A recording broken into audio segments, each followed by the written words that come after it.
So ayan mga kaway tubers, nandito po ako ngayon muli sa ilalim ng chain locker to inspect again. At makikita nyo po na naubos na po yung putik, pero in progress pa rin po kami sa paglilinis. At ito rin po yung continuation ng day 3. So ayan po si Brother Benji, ang butihing marine ng Omicron. Siya po yung in charge sa paglilinis ngayon for today. Siya po ay isang OS. So napakasipag na bata. So after po naming matanggal yung mga putik na yan, nakikita nyo, ang susunod po namin gawin is washing na ng fresh water. So ayan naman po ang sounding pipe ng chain locker. So totally blockage din po siya ng mud. So kailangan siyang pupukin para bumaba yung obstruction. So makikita nyo po mga kaway tubers na makapal at matigas na po yung bumara sa loob at labas ng sounding pipe ng chain locker. Ayan, lumalabas din po yung putik ng daan habang pinupupok. So barado po talaga siya ng putik, no? At makikita nyo po na meron pa siyang fishing nylons. So kailangan po talaga siyang clear out. Mawala po ang obstruction sa loob ng sounding pipe.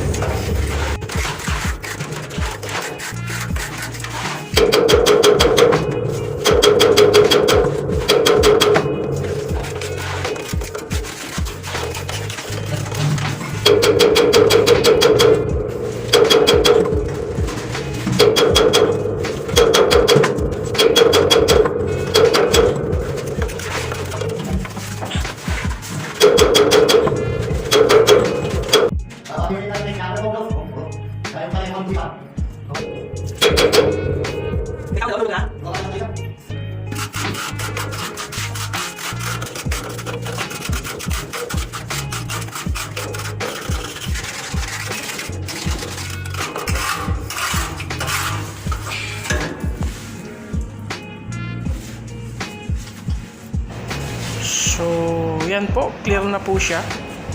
Wala na po siyang putik at tumatagos na po yung daliri ko sa striking pad ng sounding pipe po ng chain locker. So once po na nagkaroon po ulit ng tubig ang chain locker, so malalaman po namin ngayon dahil po dito sa sounding pipe na to, hindi na po siya barado.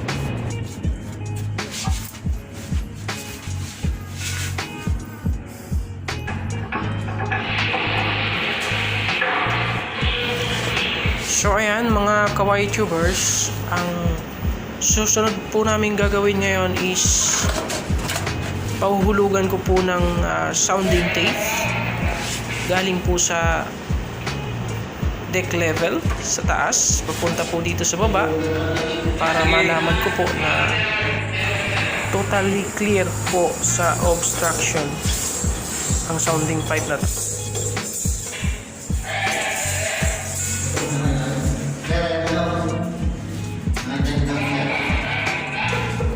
Okay, kamo, sabihin mo ilan yung sukat niya, yung sagad, tapos tandaan niya yung sulat niya doon sa deck level, kamo.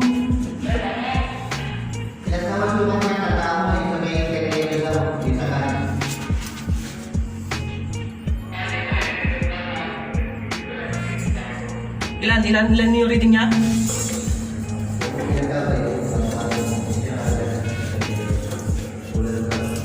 Yan kamo, sagad na yan, yung pamato nandito na. Sabihin mo yung pamato nandito na kamo. Yung pamato niya nandito na. Basahin lang kung ilan yung nandun. Nandito na yung pamato mo daw, nandito na yung pamato. Basahin mo na lang daw kung hindi na yung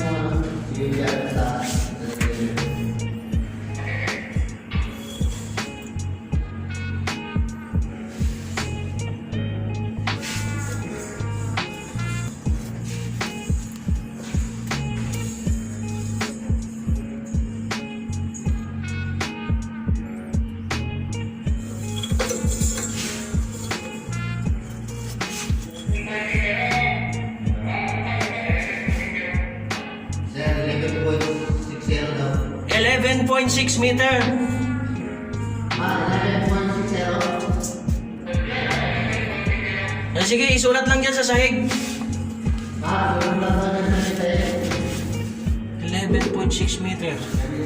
So, sumasagad ho ang kanyang pamato. So, hindi na po siya barado.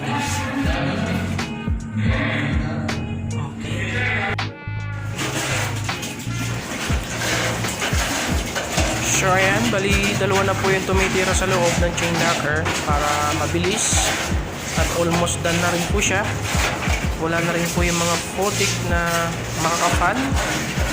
So after nito, wawashingan po namin ng fresh water para totally clean at itestingin po yung suction pipe ng bilge ng chain locker po. So sila po yung mga marine na naka-in-charge po ngayon sa paglilinis, si AB Sandig at saka si AB Benjamin. So makikita niyo po na upo lang sila kasi ito po ay isang maliit na compartment kung saan ang taas ng compartment na to is almost 70 cm lamang po. So masakit sa likod kasi nakaupo at hindi makatayo. Masakit sa tuhod kaya konting tiis lang po at ito po ay malapit nang matapos.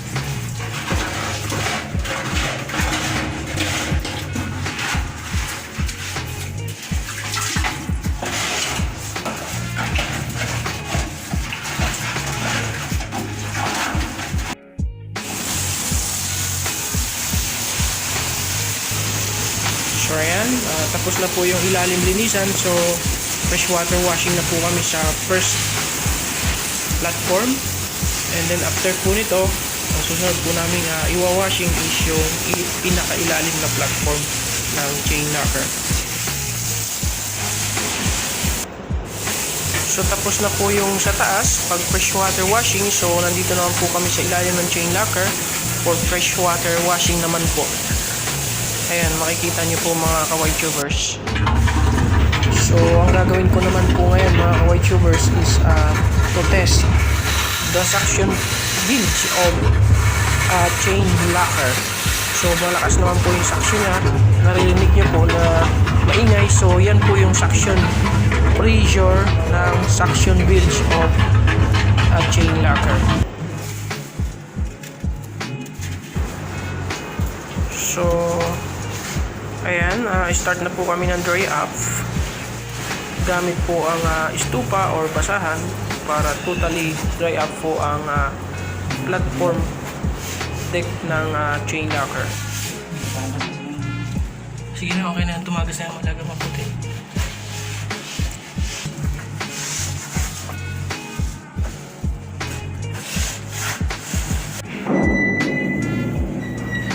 Ayan mga ka-white tubers, totally dry up na po siya. And then isusuli ko na po yung strainer para sa bilge mount ng chain locker.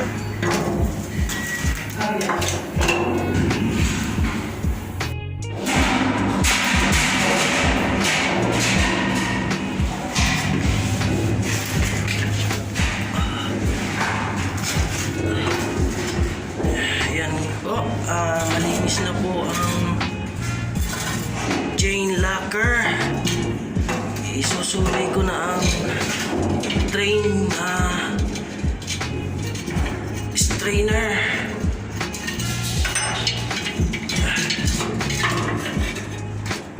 Tapos din po kami sa paglilinis.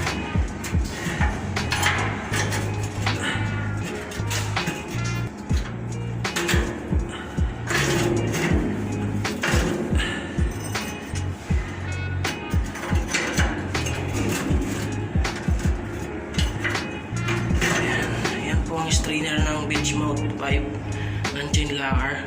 So clear from any obstruction.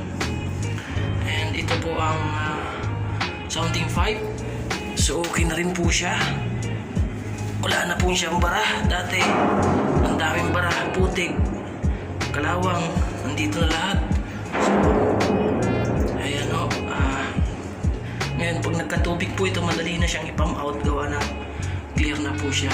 Wala na siyang hadlang, mga putik o ano pa. Ayan, tapos na rin po kami sa paglilinis. Almost 3 days and 1 night bago siya natapos.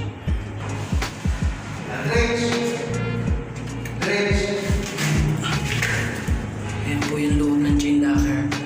Clear na po siya.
So, ayan mga kawaii tubers, tapos na po kami sa paglilinis ng chain locker.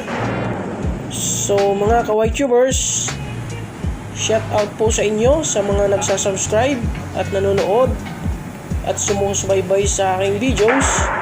Salamat po sa inyo.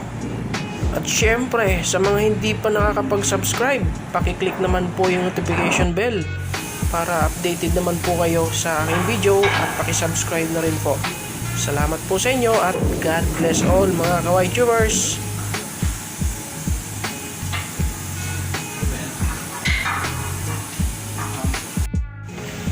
So sa port side naman po, ito naman yung nakuha namin, 11 drums. So yan, 10 at ano lang pala, 10 drums lang. Yan, about 2 cubic meters po. 2 cubic meters ang nakuha namin sa port side.